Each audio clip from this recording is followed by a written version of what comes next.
Hello students, welcome back. Continue कर रहे हैं बेटा अपना टॉपिक ब्रांच अकाउंट। अभी जो ब्रांच की मैंने पिछली वीडियो थी उसमें आपको सारा बताया कि भाई ब्रांच है क्या, कैसे कैसे अकाउंट बनते हैं, कौन कौन सी हमारे पास ब्रांच होती हैं। तो उसमें मैं आज डिपेंडेंट ब्रांच उस पर कंटिन्यू कर रहा हूं। अब उस पर कई वीडियो बनानी पड़ेंगी। बहुत अच्छा सा कंसेप्ट, जो सबसे बड़ा कंसेप्ट है वो इसी पर है, डिपेंडेंट ब्रांच पर। क्योंकि जर्नली जो ब्रांचेस होती हैं वो डिपेंडेंट होती हैं, यानी हेड ऑफिस उन पर अपना पूरा कंट्रोल रखता है। तो केवल जो ब्रांच होती हैं वो नॉर्मल अकाउंट्स बनाती हैं जो उनसे रिलेटेड होते हैं। जैसे मैंने बताया था आपको पिछली वीडियो में, डेटर अकाउंट, कैश अकाउंट, है ना, जो गुड्स उनके पास है उसका स्टॉक अकाउंट, बस नॉर्मल जर्नल इंफॉर्मेशन। भाई जिनकी इंफॉर्मेशन वो डिटेल उसी को ब्रांच के पास होगी ना, तो केवल उन्हें मेंटेन कर रहे हैं। और जो सारे अकाउंट्स हैं, सारा कंसेप्ट है, पूरा का पूरा सिस्टम है, वो हेड ऑफिस कर रहा है। तो मैं आज आपको बताता हूं कि जो हमारे पास डिपेंडेंट ब्रांच है, अगर हम अकाउंट्स मेंटेन करें तो उस पॉइंट ऑफ व्यू से हम अकाउंट 4 टाइप से मेंटेन कर सकते हैं। डिपेंडेंट ब्रांच के, इंडिपेंडेंट नहीं, इनलैंड ब्रांच में, डिपेंडेंट ब्रांच में हम अकाउंट्स को 4 तरीके से बना सकते हैं। सबसे पहला मेथड है डेटर सिस्टम और सिंपल सिस्टम। सबसे पहले इसको स्टार्ट कर रहे हैं, ठीक है बेटा। तो डेटर सिस्टम और सिंपल सिस्टम में हम किस तरीके से कवर करेंगे ये हमें सीखना है। यानी कि वो सारे के सारे अकाउंट जो हमें सीखने हैं वो सीखने हैं हेड ऑफिस की बुक में, यानी in the books of head office. तो हेड ऑफिस की बुक्स में हमें बनाना होता है ब्रांच अकाउंट, बनाना होता है ब्रांच अकाउंट। बहुत ही इजी है, मैं ये नहीं कह रहा चैप्टर बहुत इजी है, लेकिन अगर आप एक कंसेप्ट को लेकर चलेंगे फिर आप मिस्टेक नहीं करेंगे। फिर वो सारे मेथड उसी को फॉलो करने वाले हैं। तो आपको जो समझना है कि जो कंसेप्ट है वो बिल्कुल सीधा होना चाहिए। और वो कंसेप्ट जैसे कि हम बना रहे हैं ब्रांच अकाउंट, तो हेड ऑफिस बना रहा है और वो कैसे बना रहा है, यानी कि स्टार्टिंग वो कर रहा है अपनी ओपनिंग बैलेंसेस से। ओपनिंग बैलेंस, ओपनिंग बैलेंस किस चीज के, ये आप ध्यान दीजिए। ओपनिंग बैलेंस असेट्स के, ओपनिंग बैलेंस सभी असेट्स के।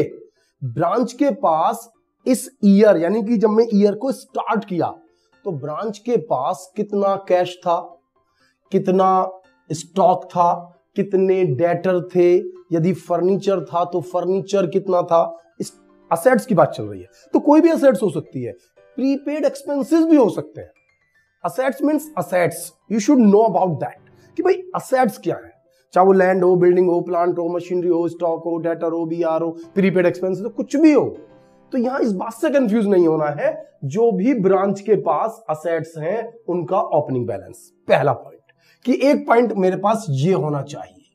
दूसरा, इनका क्लोजिंग बैलेंस। आप बिल्कुल एक सिस्टम से समझिए। ओपनिंग बैलेंस किसी भी चीज का, stock, debtor, cash, bank, BR, prepaid expenses, same closing balance इनमें से किसी भी चीज का। तो यानी कि ओपनिंग बैलेंस से स्टार्ट होगा, क्लोजिंग बैलेंस पर एंड होगा। अगर आप बिल्कुल फोकस करेंगे मिस्टेक होगी ही नहीं, सभी क्वेश्चन बड़े ही स्मूथली सॉल्व होंगे, वरना हम टेक्निकल कंडीशन में फंस जाएंगे। बिल्कुल सिंपल, यानी ओपनिंग बैलेंस, क्लोजिंग बैलेंस। वैसे तो मेन यही है, लेकिन फिर भी अगर लायबिलिटी भी है, जर्नली नहीं मिलेंगी आपको क्वेश्चन में। जर्नली नॉर्मल क्वेश्चनों में लायबिलिटी का डिटेल नहीं होती है, लेकिन डिटेल है तो लायबिलिटी का ओपनिंग बैलेंस, लायबिलिटी का ओपनिंग बैलेंस और लायबिलिटी का क्लोजिंग बैलेंस, ये पॉइंट्स आप देखते चले जाइए। Assets, opening balance, assets, closing balance. Liability, liabilities क्या होते हैं, creditors, BP, loan.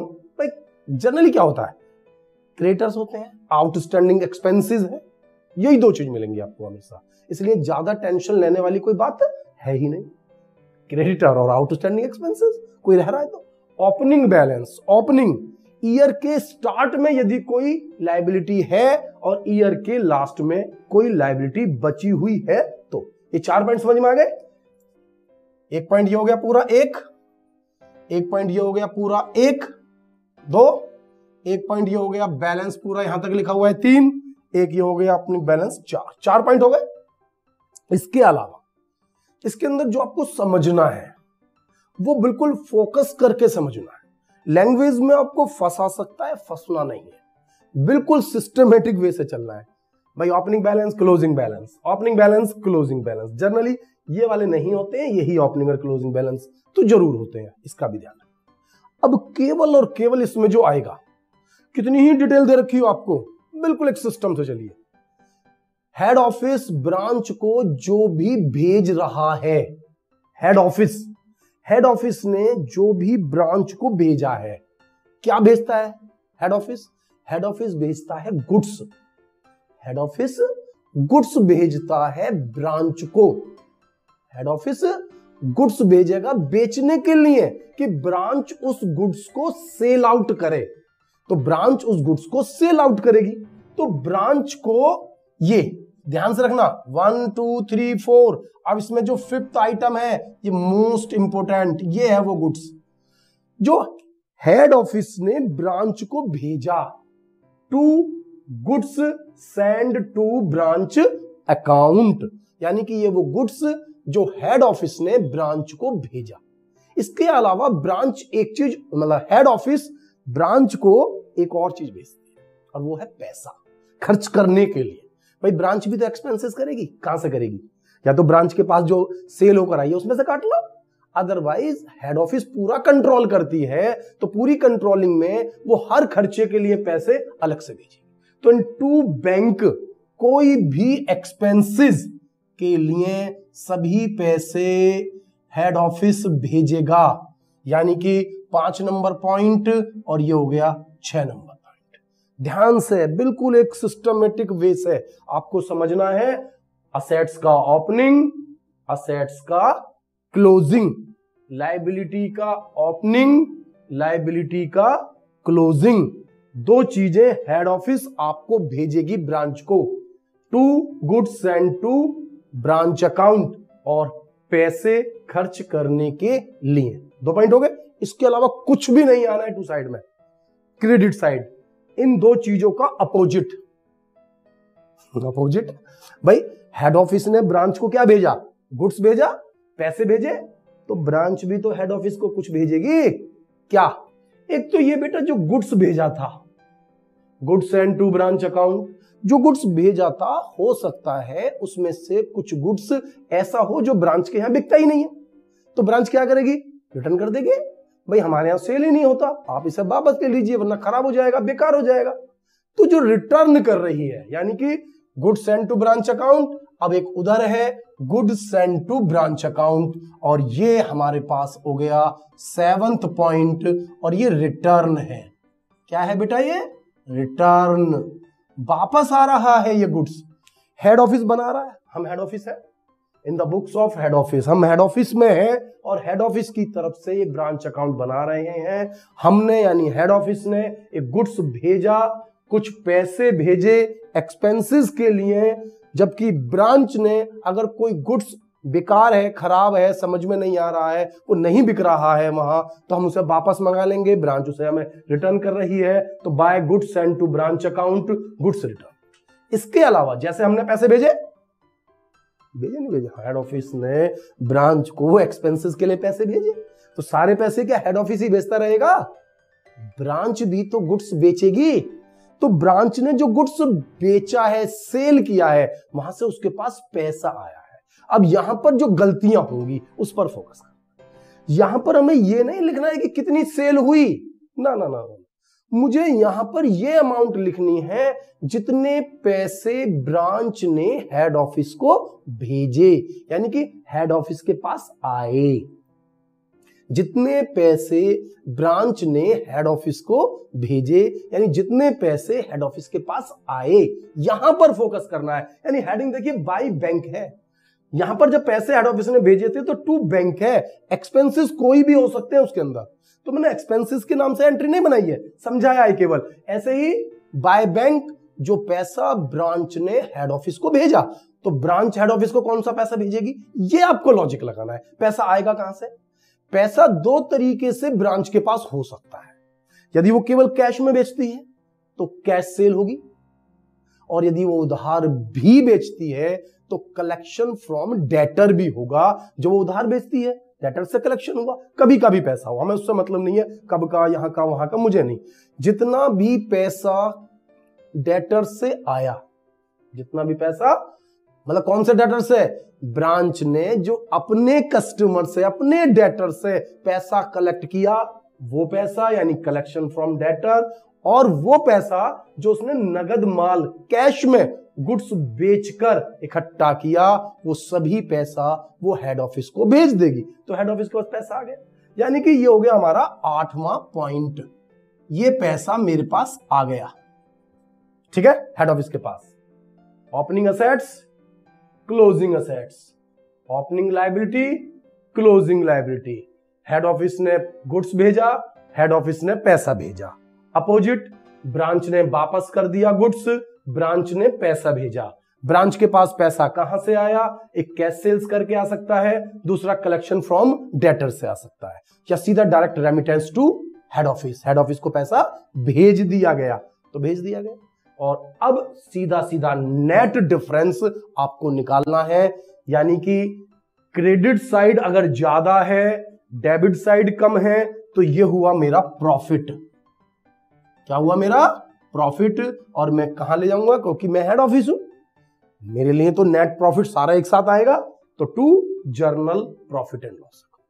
Head office मैं बना रहा हूं, हेड ऑफिस बना रहा है, हेड ऑफिस का अकाउंट तैयार कर रहे हैं, तो टू जर्नल पीएल अकाउंट। यदि प्रॉफिट होता है और यदि डेबिट साइड का टोटल ज्यादा है, क्रेडिट साइड का टोटल कम है, इसका टोटल किया, ये टोटल है ज्यादा, इसका टोटल किया, ये टोटल है कम, तो डिफरेंस होगा मेरे लिए लॉस। ये देख लीजिए आप। तो कुल मिलाकर जो मेरे पास जो टर्म है वो 8 है मैक्सिमम, बड़े से बड़ा क्वेश्चन, और ये बहुत बड़ा क्वेश्चन है। तो कितनी टर्म आई? 8। नहीं तो ये 2 3rd और 4th वाली जनरली होती ही नहीं है, तो 6 पॉइंट होते हैं। कितने होते हैं? 6। कभी कभी और भी 1 पॉइंट कम हो जाता है कि गुड्स वापस ही नहीं भेजा ब्रांच ने, कुछ भी सारा बिक रहा है, तो पॉइंट और भी कम हो गए, यानी 8 में से 2 पहले कम हो गए, 1 कम हो गए, टोटल 5 पॉइंट से पूरा ब्रांच अकाउंट तैयार हो जाता है। कितना ही खतरनाक क्वेश्चन क्यों ना हो, ये समझना है। लॉजिक से बाहर है तो आप परेशान रहेंगे, सर ये कहां है, ये कहां आना है, ये पॉइंट कहां आना। नहीं नहीं, कंफ्यूज नहीं होना है। ओपनिंग बैलेंस है, क्या कोई असेट्स है? ठीक है, ओपनिंग में डालिए, बचा हुआ है बाय में डालिए। कोई लायबिलिटी का ओपनिंग है, लायबिलिटी का क्लोजिंग है, हेड ऑफिस से गुड्स आया हुआ है, पैसा आया हुआ है, हेड ऑफिस को कुछ भेजा हुआ है, डिफरेंस करिए, प्रॉफिट या लॉस, वेरी सिंपल। अब इसके अंदर एक चीज और है, अब ये जो पॉइंट्स मैंने बनाए हैं इनकी जर्नल एंट्रीज। अब आपको जर्नल एंट्री में कंफ्यूजन हो जाए, तो जर्नल एंट्री यदि बनानी हो तो वो थोड़ा सा आपको ध्यान देना है कि ये ब्रांच है ना। बना कौन रहा है जर्नल एंट्री? हम कौन? हेड ऑफिस, ब्रांच नहीं। Journal entries are prepared by the head office. Head office journal entry बना रहा है, जैसे ही वो ब्रांच का ओपनिंग एंट्री स्टार्ट करेगा तो सबसे पहले फर्स्ट एंट्री की एंट्री पास होंगी। ध्यान से रखना है, पहले फर्स्ट एंट्री की एंट्री पास होंगी। ये जो मैंने 2 नंबर पर टर्म लिखी है इसकी नहीं होंगी, ये बिल्कुल अंत है क्वेश्चन का। ये तो भाई क्लोजिंग बैलेंस है ना, तो क्लोजिंग बैलेंस की स्टार्टिंग में एंट्री थोड़ी होगी। तो सबसे पहले ओपनिंग एंट्री होगी, नंबर मैं इसमें पॉइंट नंबर डाल रहा हूं, पहले इसकी एंट्री होगी, तो सीक्वेंस ले रहा हूं कि पहले इसकी एंट्री होगी और एंट्री क्या होगी वो आप देख लीजिए। डेबिट हो रहा है, तो यानी ब्रांच अकाउंट डेबिट। ये तो आपको पता है ना कि ये अगर डेबिट है तो इसका मतलब ब्रांच अकाउंट डेबिट हो रहा है। क्या एंट्री बना रहे हैं मेरे बच्चा? Branch account debit, branch account debit. तो क्रेडिट कौन हो रहा है?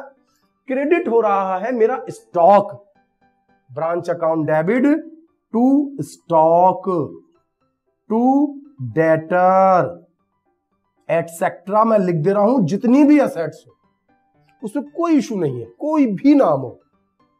Branch account debit to stock, to debtor, to prepaid expenses, to land, to building, to furniture, to machine, anything, anyone, no one. हमें प्रॉब्लम नहीं लेनी है कि क्या कंफ्यूजन है, सीधा जो भी टर्म्स है सभी को लिखना है। पहली एंट्री ये वाली बनी। अगर हमारे पास कोई ट्रांजैक्शन है लायबिलिटी का तो दूसरी एंट्री इसकी बनेगी, यानी कि 3 नंबर वाली एंट्री पास होगी। मैं इसके अकॉर्डिंग एंट्री बता रहा हूं, सीक्वेंस एंट्री का। तो इस एंट्री को कैसे बनाएंगे, यहां पर देखिए ब्रांच हो रही है क्रेडिट, तो डेबिट क्या है, डेबिट है creditors, creditors account debit, outstanding expenses account debit to branch account. ध्यान से रखिए, यदि ये है तो पहले एंट्री ये वाली बनेगी, फिर एंट्री ये वाली पास होगी, ये तो मैंने पहले लेजर समझाया। अगर आपको जर्नल एंट्री बनानी पड़े तो पहली एंट्री ये होगी, दूसरी एंट्री ये होगी, क्योंकि सबसे पहले ओपनिंग बैलेंस की एंट्री होगी, फिर एंट्री दो ये वाली होगी, ये वाली दो एंट्री। ध्यान से देखिए, 1 नंबर, 3 नंबर और फिर 5 नंबर वाली एंट्री होगी। 5 नंबर पर कौन सी एंट्री है, branch account debit to goods send to branch account, branch account debit to goods send to branch account. फिर 6 नंबर की एंट्री होगी ये वाली, branch account debit to bank, branch account debit to bank. ध्यान से देखिए, बहुत सारी जर्नल एंट्री पढ़ते रहेंगे तो कंफ्यूजन होता रहेगा। मैं इसलिए पहले लेजर समझाया आपको, लेजर से एंट्री बनवा रहा हूं, क्योंकि एंट्री बनाने में गलतियां हो सकती हैं, कंफ्यूजन हो सकता है, लेकिन अगर आपने एक बार लेजर बना लिया तो जर्नल एंट्री में कोई प्रॉब्लम नहीं। ब्रांच अकाउंट डेबिट टू जितने भी जिस भी चीज का ओपनिंग बैलेंस है उन सभी की एंट्री। एंट्री नंबर 1 इसकी बनेगी, फिर एंट्री नंबर 3 यानी लायबिलिटीज का ओपनिंग, फिर गुड्स भेजा, फिर पैसे भेजे। ये तो एंट्री हो गई ना, 5 नंबर 6 नंबर। इसके बाद अगर एंट्री होती है तो 7 नंबर और 8 नंबर। फिर कौन सी एंट्री होगी, 7 और 8। एंट्री समझ में आ गई होगी, just opposite. Goods send to branch account debit to branch account. Goods बनाना चाहे बना लीजिए, जैसे वाली ना, branch account debit to goods send to branch account, इसकी reverse entry goods send to branch account debit to branch account. Clear हो गया। इस वाली एंट्री को बनाएंगे 8 नंबर की, बैंक की। यहां पर क्या एंट्री बनाई थी, branch account debit to bank, इसमें क्या बनेगी, bank account debit to branch. अब ध्यान से देखिए, एंट्रीज को समझ लीजिए, किस किस सीक्वेंस में बनाई है ये मैंने बताया। सबसे पहली एंट्री ओपनिंग बैलेंस की, ये वाली एंट्री, फिर ओपनिंग बैलेंस वो वाली एंट्री। ओपनिंग बैलेंस हो गया, फिर गुड्स भेजा, पैसे भेजे, फिर गुड्स वापस आया, पैसे वापस आए। ठीक है। इसके बाद क्लोजिंग बैलेंस की एंट्री, क्लोजिंग बैलेंस, ये देखिए 2 नंबर की एंट्री। 8 नंबर के बाद फिर बनेगी 2 नंबर की एंट्री, फिर बनेगी 4 नंबर की एंट्री, और फिर इस तरीके से हमारा क्वेश्चन समाप्त होने लगेगा। ये एंट्री बनाऊंगा 2 नंबर की। 2 नंबर वाली एंट्री कैसे होगी, फर्स्ट की अपोजिट। सीक्वेंस मत फर्कना, पहले एंट्री बनेगी यहां नंबर 1 वाली, फिर बनेगी यहां जो नंबर 3 वाली, फिर बनेगी नंबर 5 वाली, 6 वाली, 7 वाली, 8 वाली, फिर 2 नंबर का नंबर आएगा, क्योंकि ये क्लोजिंग बैलेंस, ओपनिंग थोड़ी है। सबसे पहले ओपनिंग का और सबसे अंत में क्लोजिंग का। तो क्लोजिंग कौन सा है, ये रहा बैलेंस। क्लोजिंग के लिए क्या बनेगा, देखिए ओपनिंग में बनाई थी branch account debit to stock और टू डेटर, कितने भी हो, स्टॉक, डेटर, कैश, कुछ भी हो, सारी असेट्स के लिए जस्ट इसकी opposite, cash account debit, stock account debit, debtor account debit, prepaid expenses account debit to branch account, entry number 2। इसकी जस्ट रिवर्स, यानी कि फर्स्ट की जस्ट रिवर्स सेकंड एंट्री बनेगी, और नंबर का सीक्वेंस आप समझ लीजिए, पहली, दूसरी, तीसरी, चौथी, 5वीं, 6ठी, 7 नंबर पे सीक्वेंस क्लियर नहीं होना चाहिए। 1 2 3 है ना, 1 2 3 4 5 6 7, और फिर ये 8 एंट्री। 8 एंट्री इसकी अपोजिट हो गई, क्रेडिटर्स वाली की। देख लीजिए, इस तरीके से ये क्वेश्चन हमारा जर्नल एंट्रीज में फीड हो जाता है।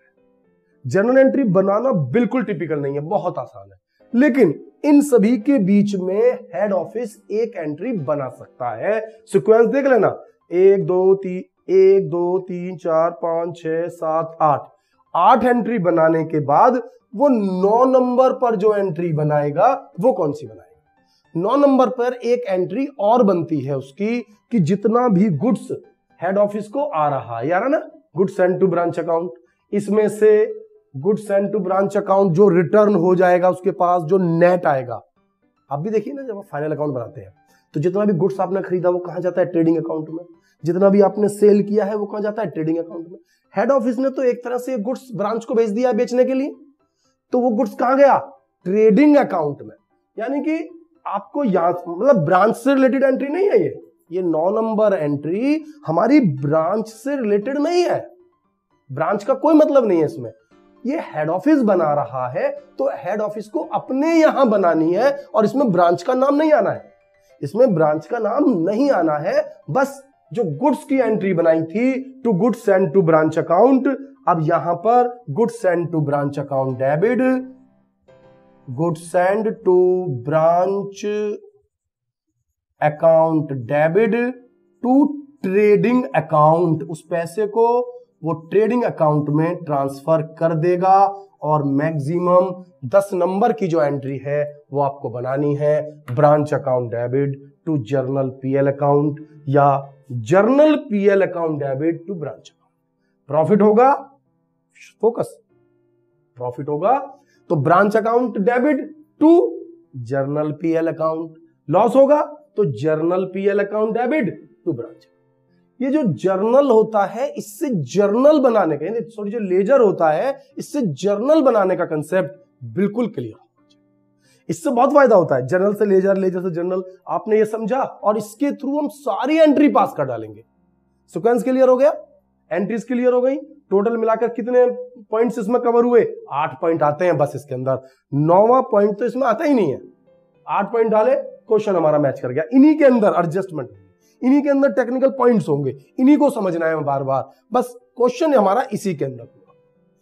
जो कुछ है वो सब इन्हीं के अंदर, थोड़ा एक्स्ट्रा हो सकता है, थोड़ा कम हो सकता है, लेकिन कंसेप्ट बिल्कुल सेम टू सेम इसी तरीके से होगा। यानी कि हम जो पढ़ रहे हैं डिपेंडेंट ब्रांच में हम डेटर सिस्टम या सिंपल सिस्टम ही पढ़ रहे हैं। एक एक करके हम सभी मेथड्स को पढ़ेंगे, लेकिन सबसे पहले डेटर सिस्टम या सिंपल सिस्टम को हम पूरी तरह पढ़ें। और इसमें भी डेटर सिस्टम के जो हम पढ़ रहे हैं, ब्रांच अकाउंट आ रहे हैं, इसमें भी जो ये मैंने आपको समझाया है, ये मैंने आपको समझाया है कॉस्ट मेथड। यानी इसका भी कौन सा मेथड समझाया है मैंने आपको? Cost method, cost method. इसके बाद जो दूसरा होगा इसके अंदर वो होगा इनवॉइस प्राइस मेथड। ठीक है, कंसेप्ट में चेंज नहीं होगा उसमें, लेकिन क्वेश्चन बिल्कुल ऐसा ही सॉल्व होगा, बिल्कुल सेम टू सेम इसी तरीके से सॉल्व होगा। इसी तरीके का परफॉर्मा मैं दोबारा से बनाऊंगा और 2 लाइन और जोड़ूंगा, फिर कंप्लीट हो जाएगा। लेकिन पहले हमें ये समझ में आना चाहिए, इसके क्वेश्चंस हम करें, क्योंकि सीक्वेंस में ही आपको कहीं भी पढ़ेंगे सीक्वेंस में क्वेश्चन मिलेंगे। ब्रांच अकाउंट, सिंपल मेथड, उसमें पहले कॉस्ट, फिर इनवॉइस प्राइस मेथड, फिर फाइनल अकाउंट मिलेगा, फिर स्टॉक और डेटर मिलेगा, फिर होलसेल ब्रांच मिलेगा, फिर इंडिपेंडेंट ब्रांच मिलेंगी, फिर फॉरेन ब्रांच मिलेंगी। जैसे जैसे सिलेबस होगा वैसे वैसे चलता चलेगा। अब किसी के सिलेबस में फॉरेन ब्रांच आई नहीं तो नहीं होगा, किसी के सिलेबस में इंडिपेंडेंट ब्रांच भी नहीं है वो भी नहीं होगा, डिपेंडेंट ब्रांच होंगी। किसी किसी के सिलेबस को क्लियर किया हुआ है कि डिपेंडेंट ब्रांच में केवल डेटर सिस्टम होगा, या डेटर सिस्टम और स्टॉक एंड डेटर सिस्टम है। बहुत सारी यूनिवर्सिटी में केवल ये 2 मेथड है, बाकी 2 मेथड है ही नहीं। किसी की में ये 1 2 3 मेथड है, ये होलसेल ब्रांच मेथड नहीं है। तो इसीलिए मैंने सीक्वेंस में ले रहा हूं। तो सीक्वेंस के अकॉर्डिंग हम इस कंसेप्ट को पूरा करेंगे और हम अपनी नेक्स्ट वीडियो में अब एक न्यूमेरिकल इसके अंदर फीड करेंगे, सो दैट कि हमें सारा कंसेप्ट बहुत अच्छे तरीके से समझ में आ जाए। ठीक है बेटा, तो मिलता हूं मैं आपसे नेक्स्ट वीडियो में। Thank you.